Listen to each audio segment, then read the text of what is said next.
আব্বু ছাতাটা নিয়ে আসো তো, ঘাসের উপরে মুনিশ লেগেছে, গিয়ে দেখে আসি।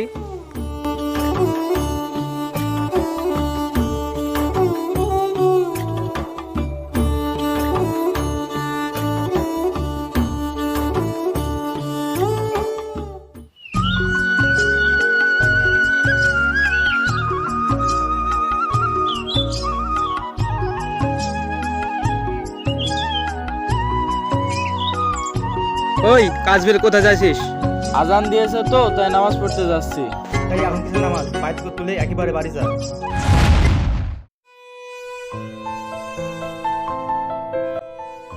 আল্লাহ, আমি তো নামাজটা পড়তে পারলাম না, তুমি আমাকে মাফ করে দিও। কিরে, আজকে কাজ করছিস কেন? আজ তো রোজা আছি, তাই শরীরটা ক্লান্ত লাগছে। তোদের মতো গরিব দুর্গা থাকতে কে বলে? তোরা পারিস না একবেলা খেতে? চাচা, রোজা থাকতে গেলে ধনী গরিব লাগে না। এই আমার মুখের উপর কথা, গরিব গরিবের মতন থাকবি। এই সামটুকু তুলে বাড়ি যা।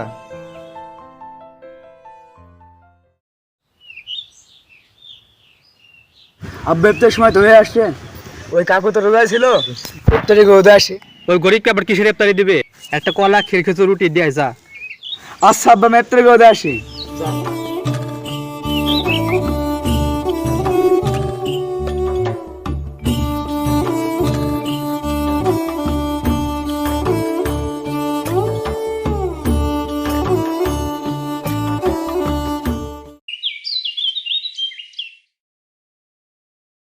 চাচা, আমি তো আজ রোজা আছি, তো ইফতারি করার কোনো জায়গা নাই। আপনি যদি আজকে আমাকে ইফতারি করান, তাহলে আল্লাহ তাআলা অনেক খুশি হতেন। আল্লাহ তাআলা বলেছেন, গরিবদের ইফতারি করালে তিনি অনেক খুশি হতেন। কোথায় থেকে সব ভিখারি আসে? তোদের মতন গরিব আমার সাথে ইফতারি করলে আমার মান সম্মান থাকে? তুই নাকি আবার আমার সাথে ইফতার করবি? তোর সে যোগ্যতা আছে? এখান থেকে দূর হ। আল্লাহ, তুমি ছাড়া তো কেউ গরিবের কষ্ট বোঝে না। আল্লাহ, তুমি তাকে হেদায়েত দান করো।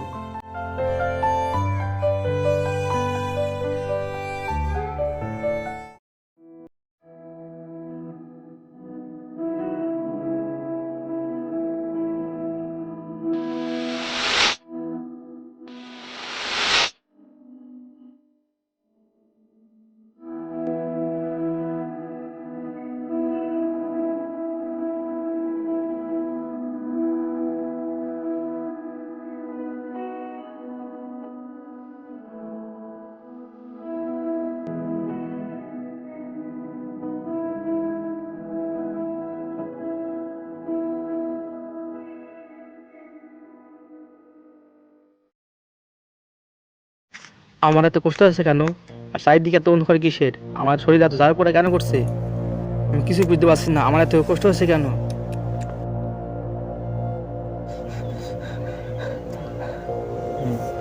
এখানে এসে আল্লাহ তাআলা দুনিয়াতে অনেক তুই কি যাকাত দিসনি? গরিবদের পাশে দাঁড়াস কি খাবার খাওয়াসনি? তুই কি রোজাদারদের করাসনি?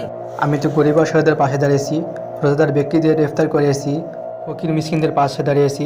তাহলে আজ কেন আমার এত কষ্ট হচ্ছে, এত জ্বালা যন্ত্রণা কেন আমার হচ্ছে? তাহলে তুই মিটিয়ে দে।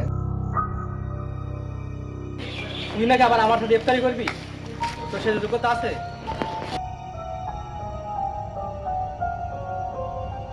কিরে, কাজ বের কোথায় যাচ্ছিস?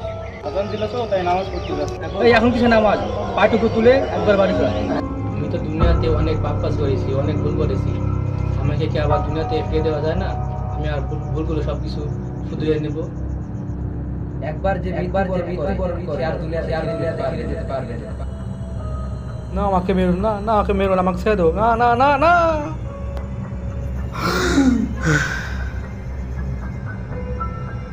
আমি কি স্বপ্নে ছিলাম? আমাকে কি দুনিয়ার পাপ করে দেখানো হলো?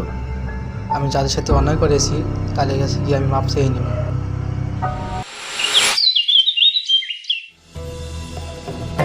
সাইদ, বাড়িতে আসো নাকি? হ্যাঁ চাচা। চাচা, আপনি এখানে? তোমার সাথে তো আমি অনেক অন্যায় করেছি, আমার বাড়িতে আসছি, ইফতারি আয়োজন করেছি, তোমার দাঁত থাকলেও তুমি অবশ্যই আসবা। আচ্ছা চাচা, যান, আমি আপনার বাড়িতে আসছি।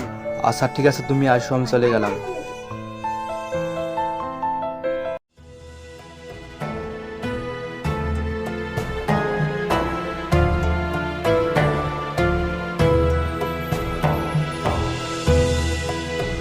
তোমার সাথে দেখা হয়ে আমার ভালোই হলো। হ্যাঁ চাচা, কিছু বলবেন? তোমার সাথে আমি অন্যায় করেছি, তোমার গায়ে আমি হাত তুলেছি, আমাকে ক্ষমা করে দেও। আর আমার বাড়িতে যে ইফতারি আয়োজন করেছি, তুমি আমার সাথে এখনই চলো। আচ্ছা স্যার, ঠিক আছে, আপনাকে আমি মাফ করে দিলাম, আপনি যান, আপনার পরে আমি ইফতারি করতে আসতেছি। সময় তো হয়ে গেছে, আমার সাথে একসাথেই চলো।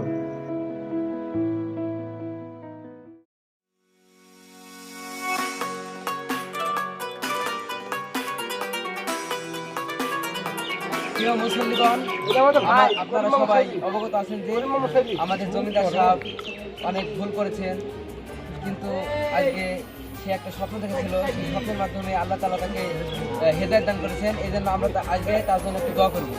সবাই হাত তুলি। হে আল্লাহ, তুমি আমাদের জমিদারকে হেদায়েত দান করেছো, এই জন্য তিনি এবং আমরা সকলে তোমার কাছে দোয়া পাচ্ছি। হে আল্লাহ, তুমি তাকে জাহানে কামিয়াব করো, তাকে অনেক ধন সম্পদ দাও এবং সে যেন তোমার পথে চলতে পারে, এই যে তাই তৌফিক দান করো। আমিন আমিন। রমজান মাস আমল করার মাস। হজরত রাসূল সাল্লাল্লাহু আলাইহি সাল্লাম বলেছেন, যে ব্যক্তি পেট পুরে আহার করে অথচ তার প্রতিবেশী ক্ষুধার্ত অবস্থায় থাকে, সে প্রকৃত ঈমানদার নয়। সমাজের ধনী সামর্থ্যবান রোজাদার ব্যক্তি সিয়াম পালনের সঙ্গে গরিব দুঃখী এতিম মিসকিনকে প্রয়োজনে অর্থ বন্টন করে দেবে। হজরত নবী করিম সাল্লাল্লাহু আলাইহি সাল্লাম বলেছেন, যে ব্যক্তি একজন রোজাদারকে ইফতার করাবে, সে তার সমপরিমাণ সওয়াব পাবে।